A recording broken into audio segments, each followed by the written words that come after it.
শ্রী রাধে কৃষ্ণে জয়। রাধে রাধে। আমার সকল সুধী ভক্তবৃন্দের চরণে আমার আন্তরিক শতকোটি প্রণাম।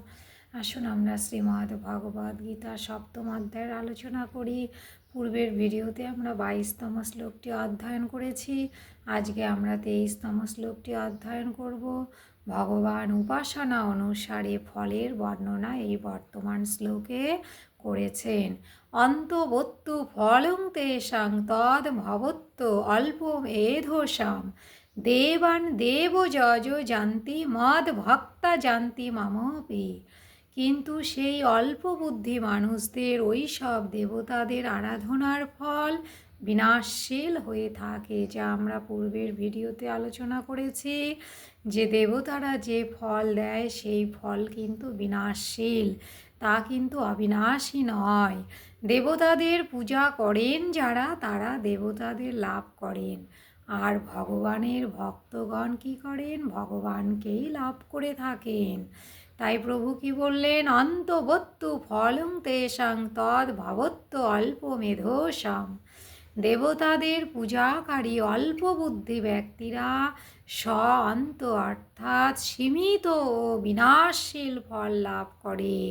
এখানে প্রশ্ন উঠতে পারে যে ভগবানের বিধান করা ফল তো নিত্য হওয়া উচিত, তাহলে তাদের অনিত্য ফল কেন লাভ হয়? এর উত্তর হলো কি, প্রথমত তাদের বিনাশশীল পদার্থের কামনাই থাকে, এবং দ্বিতীয়ত তারা দেবতাদের ভগবানের থেকে আলাদা মনে করে, সেই জন্যই তাদের বিনাশশীল ফল লাভ হয়। দুটি উপায়ে কিন্তু তারা কি করতে পারে? অবিনাশী ফল লাভ করতে পারে। সেই দুইটি উপায় কি? সেই দুইটি উপায় হলো কামনা না নিয়ে অর্থাৎ নিষ্কামভাবে দেবগণের উপাসনা করে, তাহলে তাদের কিন্তু অবিনাশী ফল প্রাপ্ত হয়। আর দ্বিতীয় উপায়টি কি? তারা দেবগণকে ভগবান হতে পৃথক মনে না করে অর্থাৎ ভগবৎ স্বরূপে মনে করে যদি তাদের আরাধনা করে, তাহলে কিন্তু কামনা থাকলেও তা ক্রমশ দূর হয়ে তারা অবিনাশী ফল লাভ করতে সক্ষম হয়, অর্থাৎ ভগবানকে লাভ করতে পারে। দেখুন, আপনি যে দেবতারই আরাধনা করুন, আপনাকে অবশ্যই মনে প্রাণে এইটি মেনে নিতেই হবে যে সেই দেবতাটির মধ্যে আপনি স্বয়ং ভগবানেরই আরাধনা করছেন, কারণ সকল দেবতা ভগবানের কাছ থেকেই সৃষ্টি। এবং সেই দেবতা যদি আপনাকে কোনো ফল দেয়, আপনি সেইটিও ভাববেন যে অবশ্যই সেই ফলটি আর অন্য কেউ দেয়নি, স্বয়ং পরমাত্মার আদেশ মতোই কিন্তু সেই দেবতা আপনাকে দিয়েছেন। তাই আসল অবদানকার পরমাত্মার। এইভাবে যদি আপনি অন্যান্য দেবতার পুজো করেন, তবে ধীরে ধীরে আপনার মধ্য থেকে কামনা দূর হয়ে যাবে এবং একদিন অবশ্যই আপনি মোক্ষ লাভ করতে পারবেন। প্রভু আরও কি বলেছেন এই শ্লোকে? অল্প মেধসাম। এই যে অল্প মেধসাম কেন বললেন?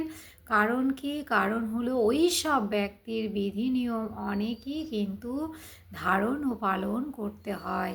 আপনারা যখন দেবতাদের পুজো করবেন, দেখবেন কত রকম নিয়ম পালন করতে হয়, কিন্তু সীমিত ও বিনাশশীল ফল প্রাপ্তি হয়, অর্থাৎ অধিক পরিশ্রম করে অল্প ফল প্রাপ্তি হয়।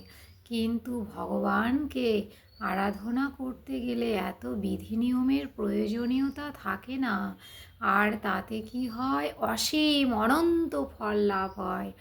অল্প কষ্টে অধিক ফল লাভ হয় যদি আমরা ভগবানের চরণ সেবা করতে পারি। সেখানে বেশি বিধি নিয়মও পালন করতে হবে না, কারণ ভগবান এক কথাই বলে দিয়েছেন যে যদি কেউ আমাকে প্রেম ভক্তি সহকারে পুজো অর্চনা করে, সে যদি আমাকে রাজভোগও না দিতে পারে, সে যদি আমাকে ফল দেয়, আমি সেই ফল গ্রহণ করি। ফল না দিতে পেরে যদি আমাকে জল প্রদান করে, আমি জল খেয়ে নেই। সেটিও যদি কেউ না দিতে পারে, আমাকে যদি একটি পত্র প্রদান করে, আমি সেই তুলসী পত্র হোক, আমি সেইটি কিন্তু গ্রহণ করে নেই। এর চাইতে আর কি বলার আছে বলুন? যেখানে অল্প পরিশ্রমে আপনি আপনার পরম ধন পরমাত্মাকে লাভ করতে পারবেন। তাই প্রভু আরও কি বললেন? মদ ভক্তা জানতি মাম পীর। এর অর্থ কি? যে জীব যেমন আচরণে করুক, অর্থাৎ যতই দুরাচারী হোক, কিন্তু তারা তো ভগবানেরই অংশ। তারা কেবল আসক্তি এবং আগ্রহপূর্বক সংসারের সঙ্গে সম্পর্ক স্থাপন করেছে। যদি সংসারের আসক্তি এবং আগ্রহ না থাকে, তবে এরা কিন্তু ভগবানকেই লাভ করবে।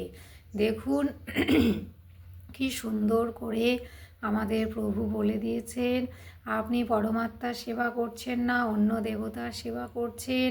সেই দেবতার সেবাও যদি আপনি নিষ্কামভাবে করেন এবং পরমাত্মা চিন্তা করে করেন, তবে সেইটিও পরমাত্মার সেবা হয়ে যাবে।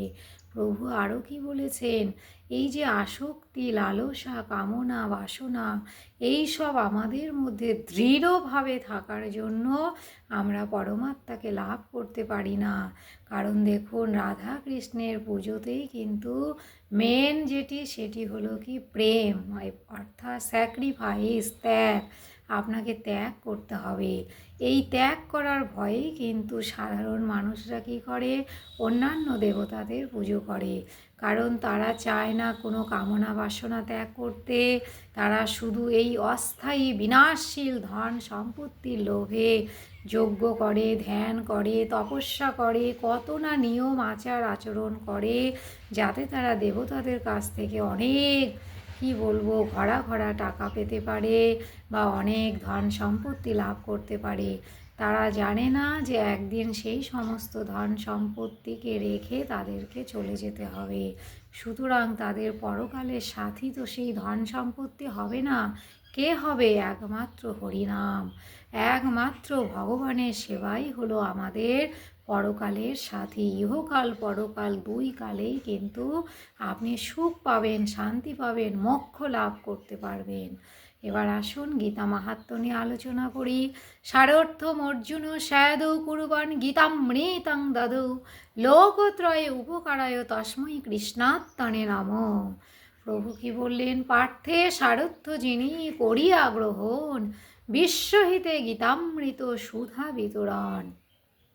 আমরা সকলেই কম বেশি জানি যে আমাদের ভগবান শ্রীকৃষ্ণ কুরুক্ষেত্রের যুদ্ধে বীর অর্জুনের রথে সারথি হয়েছিলেন। সেই কথাটি কিন্তু সূত মহারাজ বললেন যে ভগবান শ্রীকৃষ্ণ বীর অর্জুনের রথে সারথি হয়ে বীর অর্জুন তথা ভাবি কলিযুগের সমস্ত জীবের উদ্দেশ্যে, বিশেষ করে মানব জাতির উদ্দেশ্যে শ্রীমদ্ ভগবদ্ গীতারূপ সেই অমৃতবাণী প্রদান করলেন।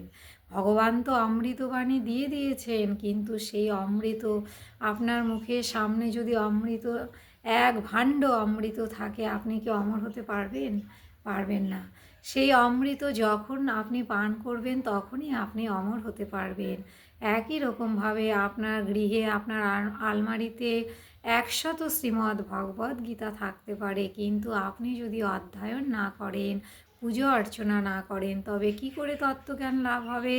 তাই আসুন আমরা প্রত্যেক দিন মাহাত্ম্য সমেত গীতা অধ্যয়ন করব এবং ভগবানকেও খুশি রাখবো, আমরাও খুব খুশিতে থাকব। খুব ভালো থাকবেন। জয় শ্রী রাধে কৃষ্ণ।